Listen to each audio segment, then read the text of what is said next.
প্রিয় দেশবাসী, আপনারা জানেন সরকার দায়িত্ব গ্রহণের পরপরই দেশের দক্ষিণ ও উত্তরাঞ্চলে যে ভয়াবহ বন্যা পরিস্থিতি তৈরি হয়েছিল তা ফসল উৎপাদনে ব্যাপক ক্ষতি সাধন করেছে। এর ফলে নিত্য প্রয়োজনীয় পণ্যের মূল্যবৃদ্ধির আশঙ্কা হয়েছিল। তবে সংশ্লিষ্ট প্রতিষ্ঠান ও কর্তৃপক্ষের যথাযথ পদক্ষেপ, নজরদারি ও মধ্যস্বত্বভোগীদের দৌরাত্ম্য কমানোর ফলে এটি এড়ানো গেছে। বিশেষ করে এবছরের পবিত্র মাহে রমজান মাস থেকে শুরু করে এখন পর্যন্ত বাজার পরিস্থিতি স্থিতিশীল রয়েছে। মূল্যস্ফীতির নিয়ন্ত্রণ ছিল আমাদের জন্য সবচেয়ে বড় চ্যালেঞ্জ।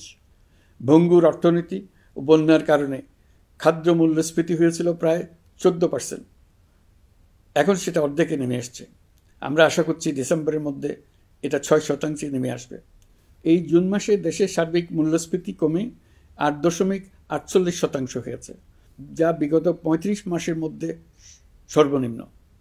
এই নিয়ে 4 মাস ধরে সার্বিক মূল্যস্ফীতি ক্রমান্বয়ে কমেছে। বর্তমান অন্তর্বর্তীকালীন সরকারের প্রতি প্রবাসীদের অসীম আস্থার ফলে মুদ্রাবাজারেও স্থিতিশীলতা ফিরে এসছে।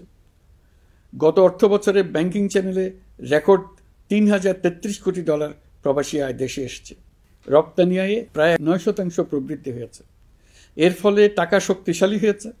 অনেক বছর পর ডলারের বিপরীতে টাকার মান বাড়ছে।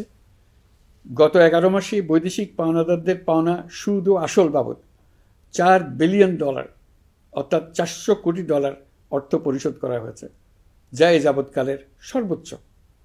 আগের বকেয়া আদায় পরিশোধের পরও বৈদেশিক মুদ্রার রিজার্ভ বাড়ছে। আগামীতে এই ধারা বজায় থাকবে বলে আমরা আশা করি।